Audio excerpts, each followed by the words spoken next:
Hey, bonjour à tous et bienvenue sur ma chaîne YouTube. On se retrouve aujourd'hui pour une nouvelle vidéo où je vais vous présenter ma pile à lire du mois de mai. Alors je sais qu'on est encore tôt, que le mois de avril n'est pas terminé, mais de toute façon c'est des livres que j'ai très envie de lire. Donc dans tous les cas, en n'oubliant pas que s'il y a des livres que j'ai pas su lire en avril, elles risquent de se rajouter là en mai, mais on verra. Donc je vais commencer par les poches.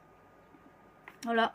Donc en avril, j'ai décidé de lire Sœur de Bernard Minier, donc qui est, je sais pas si c'est le vraiment dernier tome concernant le commandant Servaz, mais dans tous les cas, c'est le dernier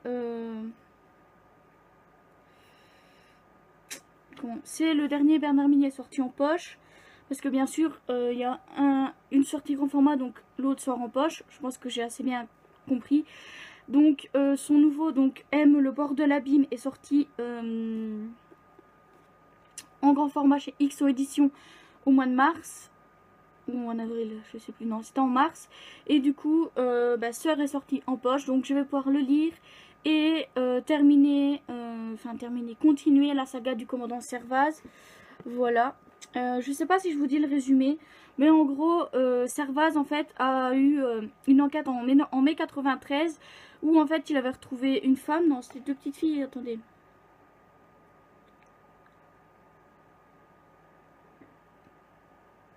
Deux sœurs qui sont retrouvées mortes en bordure de la Garonne et qui sont habillées en robe de communiante. Et de là, lui va s'intéresser à Eric Lang parce que c'est un auteur de romans policiers et son plus grand succès s'appelle La Communiante. Donc pour Servaz, il pense que tout est relié.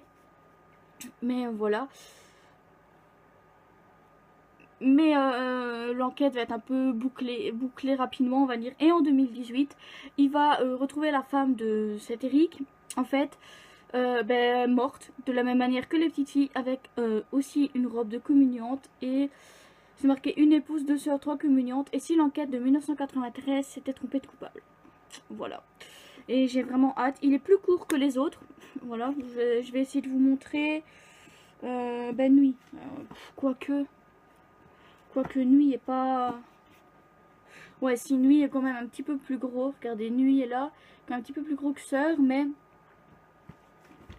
Moi, ça me dérange pas trop. Et voilà, donc j'ai hâte de pouvoir le lire. Ensuite, je me suis mis le tome 2 de la saga Darkest Mind de Alexandra Bracken. Alors, je sais que le tome 4 vient de sortir en grand format, donc du coup, je pense que le tome 3 va pas être lu immédiatement. Ou alors, je le lirai après, mais je vais devoir le relire quand je lirai le tome 4. Enfin bref, on verra. Mais dans tous les cas, je peux pas vous dire la suite parce que c'est vraiment... C'est pas des enquêtes policières différentes comme dans Bernard Minier. Là, c'est vraiment la suite de l'histoire de Ruby. Donc à la suite du tome 1, mais aussi de Liam, je sais plus comment ils s'appellent les autres. Excusez-moi, ça me fait rire, mais c'est ce que j'ai un gros problème avec les prénoms. Je pense que c'est Liam, Zou, et lui je sais plus comment il s'appelle, lui, celui avec les lunettes là. Je sais plus du tout comment il s'appelle. Non, franchement je sais plus comment il s'appelle.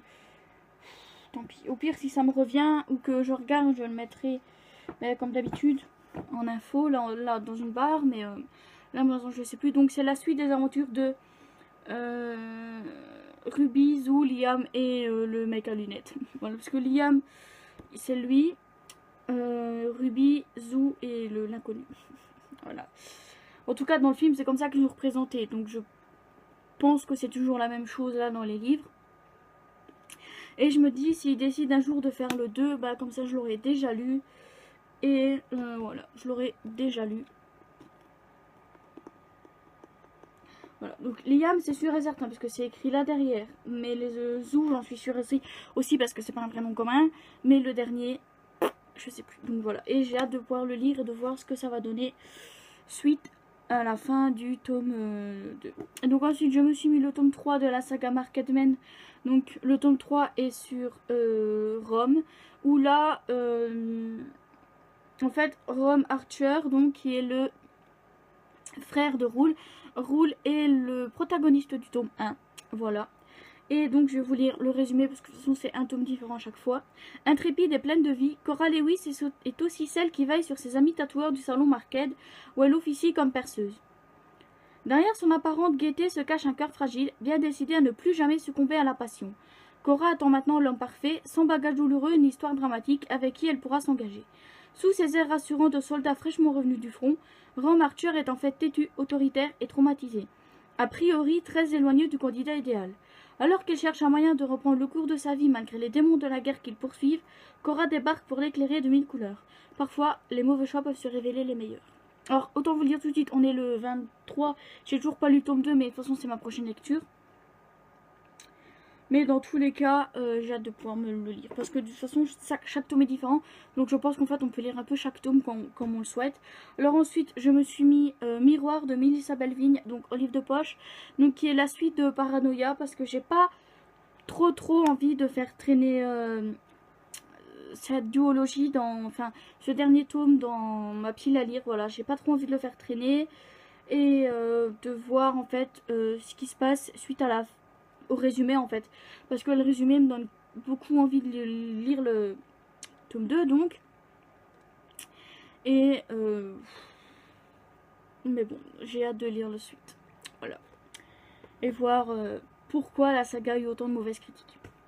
Alors ensuite, je me suis mis le troisième et dernier tome de la saga Les Insurgés, donc de L. Kennedy, donc le tome 3 s'appelle Domination, et celui-ci est centré sur Rhys et Rilan.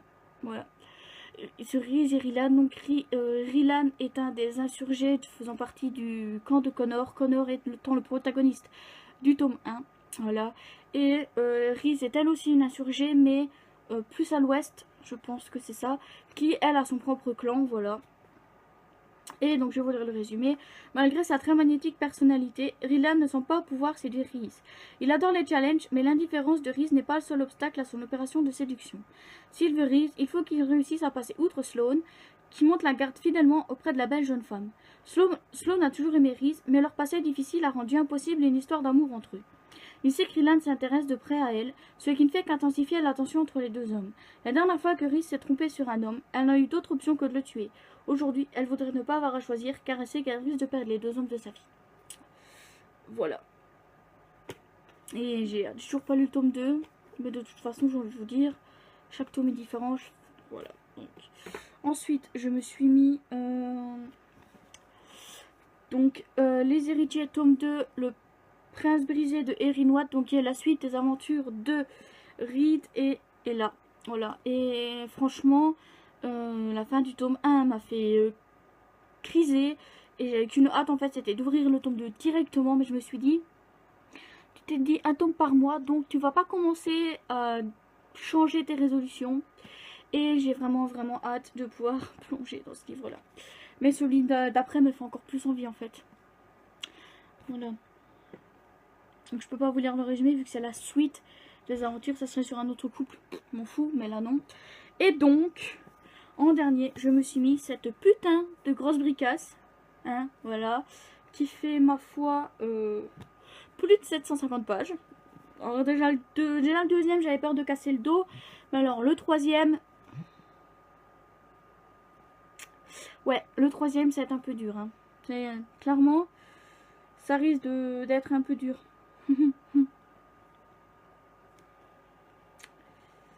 Voilà.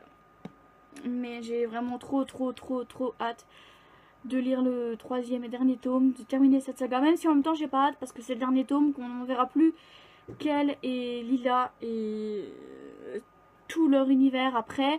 Mais la fin du tome 2 en fait m'a laissé un goût de trop peu. Et j'ai vraiment hâte de pouvoir lire ce troisième et dernier tome. En espérant que il clôture parfaitement bien cette saga. Alors, en fait la vidéo est plus courte que d'habitude, mais c'est surtout des deuxième ou troisième tomes, donc je peux pas forcément vous lire le résumé, voilà.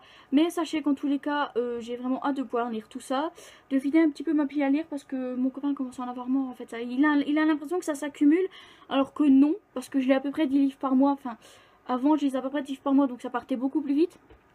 Ça part un peu moins vite maintenant, mais dans tous les cas, j'essaie de retrouver le rythme que j'avais avant. Et Voilà, donc autant vous dire que j'ai hâte de lire tout ça, de vous en parler en début de lecture et en bilan. D'ailleurs, vous retrouverez Shade of Shadow, enfin vous retrouvez tous les livres là-dedans, vous allez comprendre pourquoi j'ai hâte de lire Shade of Light et Le Prince Brisé. Voilà.